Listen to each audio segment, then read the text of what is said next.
ಬಿಲ್ವ ಪ್ರಶಸ್ತಿ ನಿಮಗೆ ಕೊಡ್ತೀವಿ ಅಂತಂದಾಗ ನನಗೆ ತುಂಬ ಆಶ್ಚರ್ಯ ಅಂತ ಅನ್ನಿಸ್ತು. ಅದರಲ್ಲೂ ಪರಿಸರಕ್ಕೆ ಸಂಬಂಧಪಟ್ಟಿರುವಂಥದ್ದು. ಏನು ನನ್ನ ಸಾಧನೆ ಏನು, ಯಾಕೆ ಅಂತ. ಆವಾಗ ಸುಚರಿತಾ ಮೇಡಮ್ ಅವರು ತುಂಬ ಸ್ಪಷ್ಟವಾಗಿ ಹೇಳಿದ್ರು, ಸರ್ ಇದರಲ್ಲಿ ನಮ್ಮ ಪಾತ್ರ ಏನೂ ಇಲ್ಲ, ಇದು ಡಾಕ್ಟರ್ ಯಲ್ಲಪ್ಪ ರೆಡ್ಡಿಯವರ ನಿರ್ಧಾರ ಇದು ಅಂತ.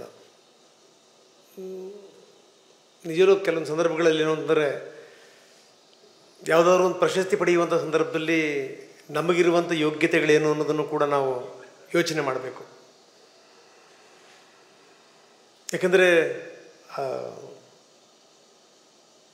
ನಾನು ಕೂಡ ಈ ರೀತಿ ಎಲ್ಲೂ ನೋಡಿಲ್ಲ. ನಾನು ಆ ಥರ ಕೂಡಿಸಿ, ಅದರಲ್ಲೂ ಏನು ಅಂದರೆ ಬಿಲ್ವ ಪ್ರಶಸ್ತಿ ಅಂತಂದರೆ 2 ವಿಶೇಷ ತಳಿಗಳು, ಬಿಲ್ವದ ತಳಿಗಳನ್ನು ಕೊಟ್ಟು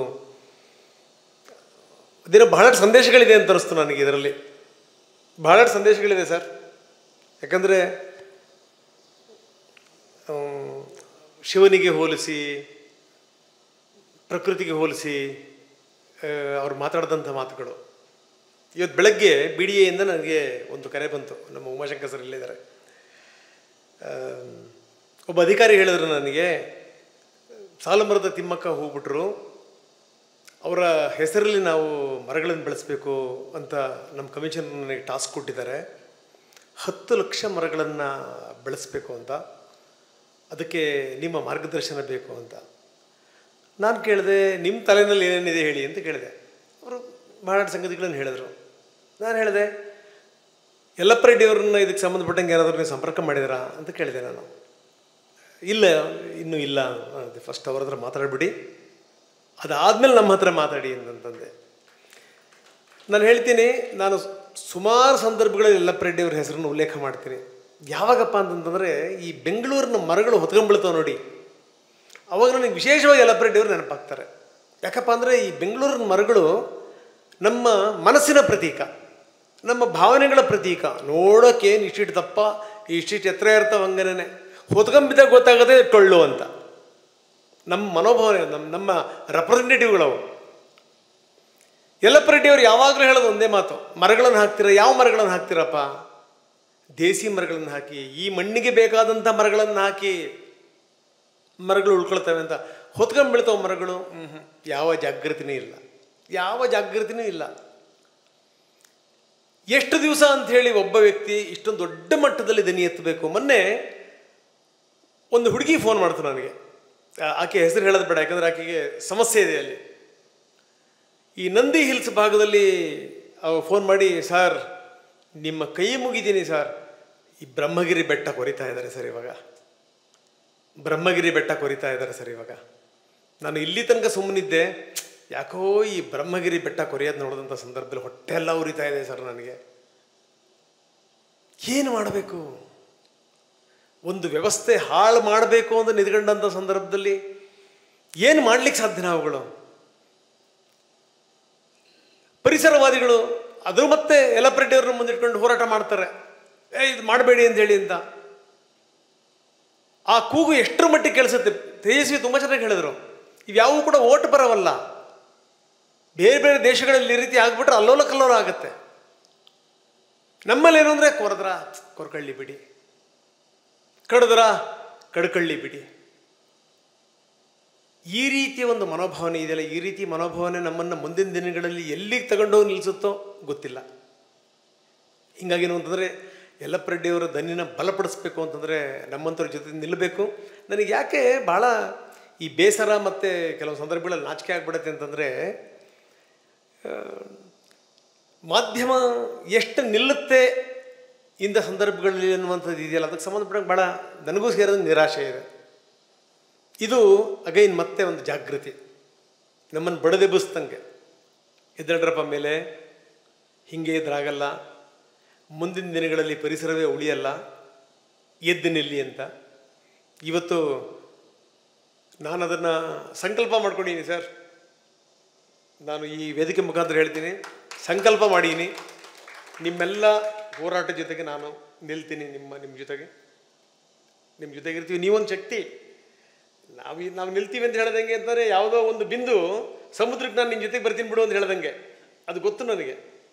ನಾನು ಭಾಳ ವಿನಯಪೂರ್ವಕವಾಗಿ ಹೇಳ್ತಾ ಇದ್ದೀನಿ, ನಾವೇನೂ ಇಲ್ಲ ನಿಮ್ಮ ಸಾಧನೆಗಳ ಎದುರುಗಡೆಗೆ. ಕಳೆದ ಬಾರಿ ನಾನು ಇದೇ ವೇದಿಕೆಯಲ್ಲಿ ನೋಡಿ, ಇದೇ ವೇದಿಕೆಯಲ್ಲಿ 2ನೇ ಕಾರ್ಯಕ್ರಮ, ಇದೇ ವೇದಿಕೆಯಲ್ಲಿ ಒಂದು ಮಾತು ಹೇಳಿದೆ.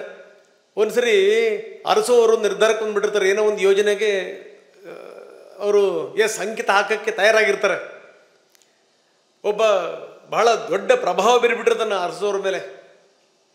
ಬೀರಿದಂಥ ಸಂದರ್ಭದಲ್ಲಿ ಅರಸು ಅವರು ಅವ್ರನ್ನೂ ಕೂಡ ಕರೆಸ್ಕೊಂಡಿರ್ತಾರೆ. ಅವ್ರ ಫ್ಯಾಮಿಲಿ ಬಂದಿರುತ್ತೆ, ಅರಸು ಫ್ಯಾಮಿಲಿನೂ ಇರುತ್ತೆ, ಒಂದು ಕಾಡಿನ ಬಂಗ್ಲದಲ್ಲಿ. ಆವಾಗ ನಮ್ಮ ಯಲ್ಲಪ್ಪ ರೆಡ್ಡಿ ಸಾಹೇಬ್ರನ್ನ ಕರೆಸ್ತಾರೆ. ಇವ್ರಿಗೂ ಭಾರಿ ಆತ್ಮೀಯತೆ. ಕರೆಸ್ಬಿಟ್ಟು ಈ ರೀತಿ ಒಂದು ಸಹಿ ಹಾಕಬೇಕು ಅಂತ ಇದ್ದೀನಿ, ನಿಮ್ಮ ಅಭಿಪ್ರಾಯ ಏನು ಅಂತ. ಯಲ್ಲಪ್ಪ ರೆಡ್ಡಿ ಹೇಳ್ತಾರೆ, ನೀವೇನಾದರೂ ಈ ರೀತಿ ಸಹಿ ಹಾಕ್ಬಿಟ್ರೆ ಮುಖ್ಯಮಂತ್ರಿಗಳೇ, ಇದು ಪರಮ ಪಾಪದ ಕೆಲಸ. ಇದನ್ನು ಮುಂದಿನ ಜನ್ರೇಷನ್ ನಿಮ್ಮನ್ನು ಕ್ಷಮಿಸಲ್ಲ. ನಿಮ್ಮನ್ನು ಇಲ್ಲಿ ತನಕ ನೀವು ಮಾಡಿರೋಂಥ ಒಳ್ಳೆ ಕಾರ್ಯಗಳೆಲ್ಲ ಕೊಚ್ಕೊಂಡು ಹೋಗ್ಬಿಡ್ತವೆ. ಅಂಥ ಒಂದು ದುಷ್ಕೃತ್ಯ ಅದು, ನೋಡಿ ಯೋಚನೆ ಮಾಡಿ ಅಂತ. ಹೆಂಗಿದೆ ನೋಡಿ ಯಲ್ಲಪ್ಪ ರೆಡ್ಡಿಯವ್ರ ಮಾತು ಅಂದರೆ ನಂಗೆ ತೀಕ್ಷ್ಣ. ಕೆಲವರಿಗೆ ಪತ್ತೆ ಆಗಲ್ಲ, ಕೆಲವ್ರಿಗೆ ಪತ್ತೆ ಆಗಲ್ಲ, ನಿಜ. ಯಾಕಂದರೆ ಇದ್ದಿದ್ದನ್ನು ಕಪಾಳ ಕೊಡ್ದಂಗೆ ಹೇಳ್ತಾರೆ ನೋಡಿ, ತಲೆ ಮೇಲೆ ಹೊಡೆದಂಗಲ್ಲ, ಅವ್ರು ಕಪಾಳ ಕೊಡ್ದಂಗೆ ಹೇಳೋದು. ಆದರೆ ಅರಸೋ ಹಂಗಿರಲಿಲ್ಲ. ಯಲ್ಲಪ್ಪ ರೆಡ್ಡಿಯವ್ರು ಹೇಳಿದ ತಕ್ಷಣ ಏನು ಅಂತಂದರೆ ಅವರು ಒಪ್ಕೊಂಡು ಇಲ್ಲ ಯಲ್ಲಪ್ಪ ರೆಡ್ಡಿಯವ್ರು ಹೇಳ್ತಾರೆ ಅಂತಂದರೆ ಇದಕ್ಕೆ ಒಂದು ವಿಶೇಷವಾದಂಥ ಕಾರಣ ಇರುತ್ತೆ, ನಾನು ಸಹಿ ಹಾಕಲ್ಲ ಅಂತ. ಇದು ಯಲ್ಲಪ್ಪ ರೆಡ್ಡಿಯವರ ಶ್ರೇಷ್ಠತೆ. ಅಂಥ ವ್ಯಕ್ತಿತ್ವ ಇವತ್ತು ನನ್ನ ಹೊಗಳಿದ್ದು ನೋಡಿದ್ರೆ ನನಗನ್ನಿಸ್ತು ಎಲ್ಲ ಒಂದು ಕಡೆಗೆ ಓವರ್ ಹೈಪ್ಡ್ ಅಂತ ಅನಿಸ್ಬಿಡ್ತು ನನಗೆ. ಯಾಕಂದರೆ ನಾಚಿಕೆ ಆಗ್ಬಿಡ್ತು ನನಗೆ. ನಿಜವಾಗ್ಲೂ ನಾನು ನಾಚಿಕೆ ಪಟ್ಟೆ ನಾನು ಇವತ್ತು. ಆದರೆ ಅಗೈನ್ ಮತ್ತು ಸಂದೇಶ ಇದೆ. ನನ್ನ ಪತ್ನಿ ಕಾರ್ಯಕ್ರಮಕ್ಕೆ ಬಂದರು, ಭಾಳ ತಡವಾಗಿ ಬಂದರು. ಕಾರಣ ಏನಪ್ಪ ಅಂತಂದರೆ ಅವರು ಪ್ರತಿ ಸೋಮವಾರ ಶಿವನ ಪೂಜೆ ಮಾಡಿ 16 ಸೋಮವಾರ ಪೂಜೆ ಮಾಡಿ ಬರ್ತಿರೋದು. ನಾನು ಹೇಳಿದೆ, ಪರವಾಗಿಲ್ಲಮ್ಮ, ನೀನು ಬರೆದಿದ್ರು ಪರವಾಗಿಲ್ಲ, ನೀನಲ್ಲಿ ಬಿಲ್ವ ಏರಿಸ್ತಾ ಇರು, ನನಗಿಲ್ಲಿ ಬಿಲ್ವ ಪ್ರಶಸ್ತಿ ಸಿಗ್ತಾ ಇರುತ್ತೆ ಅಂತ ಹೇಳಿದೆ. ಇವತ್ತು ಟ್ಯಾಲಿ ಆಗಿಬಿಡ್ತಪ್ಪ. ಇವತ್ತು ಶಿವ ಅಂದಿದ್ದು, ಶಿವನ ಪ್ರೇರಣೆ ಅಂದಿದ್ದು, ಶಿವನ ಗುಣಗಳು ನಿಮ್ಮಲ್ಲಿವೆ ಅಂದಿದ್ದು, ಬಿಲ್ವ ಕೊಟ್ಟಿದ್ದು, ನನ್ನ ಹೆಂಡತಿ ಅಲ್ಲಿ ಶಿವನಿಗೆ ಬಿಲ್ವ ಏರಿಸಿದ್ದು, ಇದೇನಿದು? ಇದೆಲ್ಲದ್ರ ಜೊತೆಗೆ ಎಲ್ಲ ನಮ್ಮ ಸ್ನೇಹಿತರೆಲ್ಲ ಹೋದರು. ನಂದಿಕೋಲ್ ಬೇರೆ ನನ್ನ ತಲೆಗೆ ಹಾಕಿರಿದ್ರು ಅವರು. ಪಾಪ ಅವ್ರಿಗೆ ಗೊತ್ತಿಲ್ಲ. ಸರ್ ಬನ್ನಿ ಸರ್, ನಾವೆಲ್ಲ ಹಿಡ್ಕೋತೀವಿ ಬನ್ನಿ ಅಂತ ಹೇಳಿಂದ.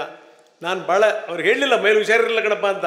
ಕರೆದು ಹೇಳಿದೆ, ಅಣ್ಣ ಗೊತ್ತಿಲ್ದಿರೋ ಸಂಗತಿಗಳು ಮಾಡೋಕೆ ಹೋಗಬಾರ್ದಪ್ಪ, ನನ್ನ ತಲೆ ಮೇಲೆ ಹಾಕೊಳ್ಳೋದ್ರೆ ಮತ್ತು ಬೇರೆ ತಲೆ ಮೇಲೆ ಹಾಕ್ಬಿಡ್ತೀನಿ ನಾನು, ಬೇಡ ಸುಮ್ಮನಿರಿ ಅಂತಂದು. ಇಲ್ಲ ಸರ್, ನಾವೆಲ್ಲ ಹಿಡ್ಕೋತೀವಿ, ನೀವು ಧೈರ್ಯ ಮಾಡಬೇಕು ಸರ್. ಅದನ್ನು ನಾನು ಪಕ್ಕದಲ್ಲಿ ನಮ್ಮ MP ಇದ್ದಾರೆ, ಅವ್ರಿಗೆ ಯಾಕೆ ಇವ್ರು ಕೇಳ್ತಿಲ್ಲ ಅಂತ. ಯಾಕಂದರೆ ನೋಡಿ, ಮೊನ್ನೆ ಅಷ್ಟೊಂದೆಲ್ಲ ಅವರು ಸಾಗರದಲ್ಲಿ ಈಜೊಡೆದು, ಅಷ್ಟೊಂದೆಲ್ಲ ಅವರು ಸೈಕಲ್ ಹೊಡೆದು, ಅಷ್ಟೊಂದೆಲ್ಲ ರನ್ ಮಾಡಿ 2ನೇ ಬಾರಿ ಅವರು ರೆಪ್ರೆಸೆಂಟ್ ಮಾಡಿರೋದು, ಸ್ಟ್ರಾಂಗ್ ವ್ಯಕ್ತಿ ಅಂತ ತೋರಿಸಿರೋದು. ಅದ್ರ ಜೊತೆಗೆ ಅಣ್ಣಮಲೈ ಕೂಡ ಇದ್ದರು. ಅವ್ರನ್ನ ಬಿಟ್ಟು ನನ್ನ ಯಾಕಪ್ಪ ಕರಿತಾ ಇದ್ದಾರೆ ಅಂತೇಳಿ ಅಂತ. ಕೊನೆಗೆ ನನ್ನ ಸೇವೆ ಮಾಡಿದಂತರ ಅವ್ರ ಚಿಕ್ಕಪ್ಪನೇ, ಯಾರು ನಮ್ಮ MLA ರವಿ ಸುಬ್ರಹ್ಮಣ್ಯ, ನೋ ರೇ ಹಂಗೆಲ್ಲ ಹೇಳ್ಬೇಡ್ರಪ್ಪ, ಅದೆಲ್ಲ ಬೇಡ ಅಂತ ಹೇಳಿದ್ದ. ಕೊನೆ ನಾನು ಹತ್ತಿರದಲ್ಲಿ ಕರೆದು ಹೇಳಿದೆ, ಅಣ್ಣ ನಾನು ನಿಜವಾಗ್ಲೂ ಪ್ರಯತ್ನ ಮಾಡವನೇ, ಆದರೆ ನಾನು ಮಾಡೋಂಗಿಲ್ಲ, ನನಗೆ ತಲೆ ಆಪ್ರೇಷನ್ ಆಗಿದೆ ಅಂತ.